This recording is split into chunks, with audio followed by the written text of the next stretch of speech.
Hello guys. तो आज की क्लास में हम कंटिन्यू करेंगे प्रैक्टिकल प्रॉब्लम्स नेशनल इनकम के ऊपर। तो हमने लास्ट क्लास में एक क्वेश्चन किया था नेशनल इनकम पे, जिसमें हमने फर्स्ट कैटेगरी के क्वेश्चंस किए थे, जिसमें आपको बोला गया था कि find the national income by income and expenditure method. सबसे बेसिक क्वेश्चन होता है नेशनल इनकम का। इस क्लास में हम सेकंड कैटेगरी करेंगे, जिसमें आपको डायरेक्ट नेशनल इनकम फाइंड नहीं करना होता इनकम और एक्सपेंडिचर मेथड से। आपको एग्रीगेट्स के कंपोनेंट फाइंड करने होते हैं। जैसे एग्जांपल के लिए, जब आप इनकम मेथड से नेशनल इनकम फाइंड करते हो तो सबसे पहले आप क्या फाइंड करते हो? Net domestic product at factor cost, ये एग्रीगेट फाइंड करते हो, जिसके अंदर आते क्या क्या है? Operating surplus plus compensation of employ plus mixed income. तो इस बार जो आप क्वेश्चन करोगे तो इस क्वेश्चन में आपको बोला जाएगा कि इस एग्रीगेट के अंदर के जो कंपोनेंट है आपको कंपोनेंट फाइंड करने हैं। जैसे बोला जाएगा फाइंड कॉम्पनसेशन ऑफ एम्प्लॉय, या बोला जाएगा फाइंड मिक्स्ड इनकम, या ऑपरेटिंग सरप्लस के अंदर जो आइटम्स होते हैं रेंट, इंटरेस्ट, रॉयल्टी, ये सब आपसे बोला जाएगा फाइंड करने के लिए, ना कि नेशनल इनकम इनडायरेक्ट और एक्सपेंडिचर मेथड से डायरेक्ट। या फिर हो सकता है कि जब आप एक्सपेंडिचर मेथड से फाइंड करते हो पहले जीडीपी एट एमपी, तो जीडीपी एट एमपी में भी कुछ कंपोनेंट्स होते हैं, private final consumption expenditure plus government final consumption expenditure. तो इन सब में इस सेकंड कैटेगरी में क्या बोला जाए कि आपको प्राइवेट फाइनल कंजम्पशन फाइंड करना है, या गवर्नमेंट फाइनल कंजम्पशन फाइंड करना है, या फिर नेट एक्सपोर्ट जिसके आगे आता है वो फाइंड करना है। मीन्स कहने का मतलब ये है कि ये फर्स्ट कैटेगरी के अंदर ये क्वेश्चंस नहीं आते। इसमें आपसे direct national income by income expenditure find करने के लिए नहीं बोलेंगे। आपको बोला जाएगा आप इन एग्रीगेट्स के जो कंपोनेंट होते हैं जिनको ऐड करके ये बनता है वो कंपोनेंट्स आपको फाइंड करने हैं। जैसे बोला जाएगा ऑपरेटिंग सरप्लस फाइंड करो, या फिर ऑपरेटिंग सरप्लस का कंपोनेंट रेंट बोलेगा फाइंड करने के लिए, या इंटरेस्ट बोलेगा फाइंड करने के लिए, या बोलेगा मिक्स इनकम फाइंड करने के लिए, या फिर अगर इस एग्रीगेट की बात करें तो इस एग्रीगेट में बोल सकते हैं आपको गवर्नमेंट फाइनल कंजम्पशन फाइंड करने के लिए। तो ऐसे क्वेश्चंस पूछा जाएगा वो सेकंड कैटेगरी के क्वेश्चंस में आते हैं, जिसमें आपको direct national income expenditure find नहीं करना होता। आपको एग्रीगेट्स, ये जो जितने सारे एग्रीगेट्स हैं या फिर इनकम एक्सपेंडिचर के अंदर जो एग्रीगेट्स होते हैं, इसके ये बोला है, इनका ये एक कोई कंपोनेंट बोला जाएगा फाइंड करने के लिए। तो देखते हैं क्वेश्चन देखने तो ज्यादा समझ में आएगा। तो लिखते हैं नेक्स्ट क्वेश्चन। तो ये हमारा क्वेश्चन है। इस क्वेश्चन में आपको बोला जा रहा है कि कॉम्पनसेशन ऑफ एम्प्लॉय फाइंड करना है, जिसमें आपको दिया हुआ है क्या क्या, ये सारी इन्फॉर्मेशन दी हुई है।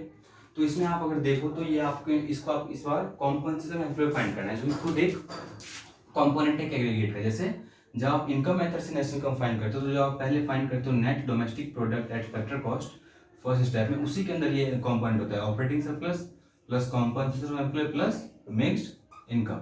तो इस बार आपको नेशनल इनकम एक्सपेंडिचर मेथड से फाइंड नहीं करना, इस बार आपको कंपोनेंट फाइंड करना है। जैसे इस बार कॉम्पनसेशन एम्प्लॉय फाइंड करना, ना कि एनडीपी एट एफसी या फिर एनएनपी नेशनल इनकम, इसी को आप नेशनल इनकम बोलते हो।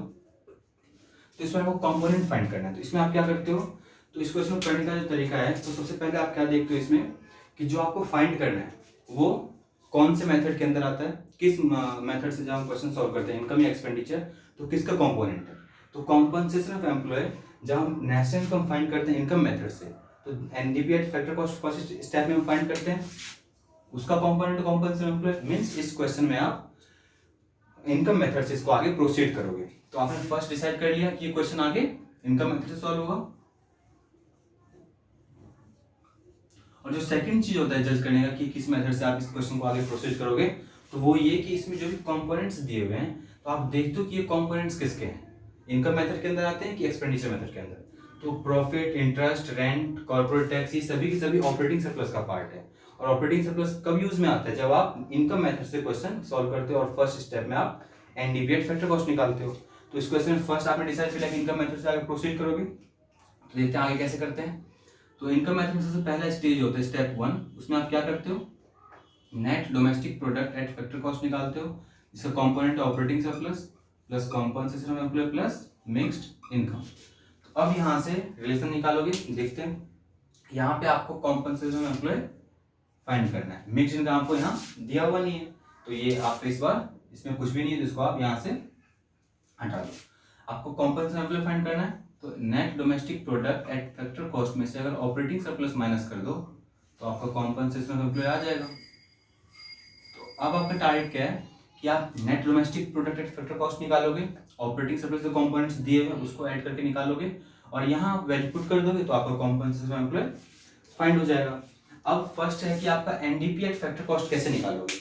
तो चाहे कोई सा भी एग्रीगेट हो, हम बार बार बोलते आ रहे हैं कि कोई सा भी एग्रीगेट हो, और कोई एक एग्रीगेट आपको दिया हुआ है तो आप कोई सा भी एग्रीगेट फाइंड कर सकते हो।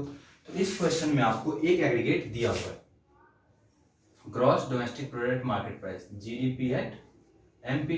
तो ऑब्वियसली जीडीपी एट एमपी से आप एनडीपी एट फैक्टर कॉस्ट निकाल सकते हो। तो निकालते हैं हम net domestic product at factor cost, और उसकी वैल्यू हम यहाँ पुट करेंगे, और ऑपरेटिंग सरप्लस का दिया हुआ उसको ऐड करके यहाँ पुट करेंगे, और फाइनली हमारा कॉम्पनसेशन आ जाएगा।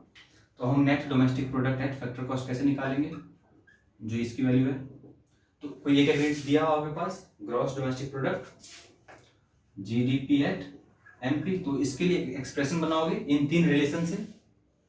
किसी एक एग्रीगेट को अगर दूसरे एग्रीगेट में चेंज करना है तो आपको ये रिलेशन बहुत अच्छे से ध्यान होना चाहिए, तभी आप चेंज कर सकते हो। जैसे हमें जीडीपी को चेंज करना है, जो दिया हुआ है उसको net domestic product factor cost में चेंज करना है। तो ये नेट है, ये ग्रॉस है, तो माइनस डेप्रिसिएशन करेंगे, net equal to gross minus depreciation. ये डोमेस्टिक है तो सेम है चीज। यहाँ प्रोडक्ट, यहाँ पे क्या है नेट की फैक्टर कॉस्ट जो है, और यहाँ पे मार्केट प्राइस है, तो हमें फैक्टर कॉस्ट चाहिए, तो factor cost equal to market price minus NIT होता है। तो factor cost equal to market price minus कर दोगे आप एनआईटी। अब इसमें आप वैल्यू पुट करोगे और NDP at factor cost find करोगे। तो जीडीपी एट एमपी की वैल्यू आपको डायरेक्ट दे रखी है, क्या है इसमें 200, माइनस डेप्रिसिएशन करोगे इसमें से, तो यहाँ पे डेप्रिसिएशन आपको दिया हुआ है consumption of fixed capital, direct depreciation नहीं लिखा हुआ, तो ये भी डेप्रिसिएशन ही होता है। तो इसमें इसकी वैल्यू कितनी दी हुई है 50, माइनस नेट इनडायरेक्ट टैक्स। तो यहाँ पे आपको क्वेश्चन में नेट इनडायरेक्ट टैक्स डायरेक्ट नहीं दिया हुआ, तो इसका क्या फॉर्मूला होता है, अगर ये ना दिया हो तो इनडायरेक्ट टैक्स में से सब्सिडी माइनस कर देते हैं। तो इस क्वेश्चन में आपको इनडायरेक्ट टैक्स कहाँ दिया हुआ है, ये GST goods and service tax indirect tax होता है, तो आप इनडायरेक्ट टैक्स की जगह सब्स्टिट्यूट करोगे, और सब्सिडी इसमें आपको इसने नहीं दे रखा तो उसे आप रहने दोगे। तो यहाँ पर क्या है indirect tax goods and service tax 10 rupees. इस क्वेश्चन में आप सॉल्व करते हो तो कितना आता है 200 में से अगर 60 माइनस होगा तो 140। देखते हैं एनडीपी एट फैक्टर कॉस्ट आ गया। अब ऑपरेटिंग सरप्लस हमारे पास दिया हुआ है कंपोनेंट, अब पुट क्या करेंगे, ऑपरेटिंग सरप्लस क्या क्या दिया होता है आपके पास, ऑपरेटिंग सरप्लस का क्या क्या आता है, रेंट आता है, इंटरेस्ट आता है, प्लस रॉयल्टी आता है, प्लस प्रॉफिट आता है, और कॉर्पोरेट टैक्स। आपने देखा था इनकम मेथड, आपने पहले क्वेश्चन किया तो पता होगा आपको ये चीज। तो ऑपरेटिंग सरप्लस के कंपोनेंट दिए हैं आपके पास, क्या क्या दिया हुआ है, rent plus interest plus profit plus एक ये कॉर्पोरेट टैक्स भी इसी का कंपोनेंट होता है, और बस इतना दिया हुआ है। तो इसकी वैल्यू आप पुट करोगे तो रेंट क्या है इसमें 25 प्लस इंटरेस्ट है आपके पास 45 प्लस जो प्रॉफिट है 20 रुपीज, और कॉर्पोरेट टैक्स दिया आपके पास 5 रुपीज।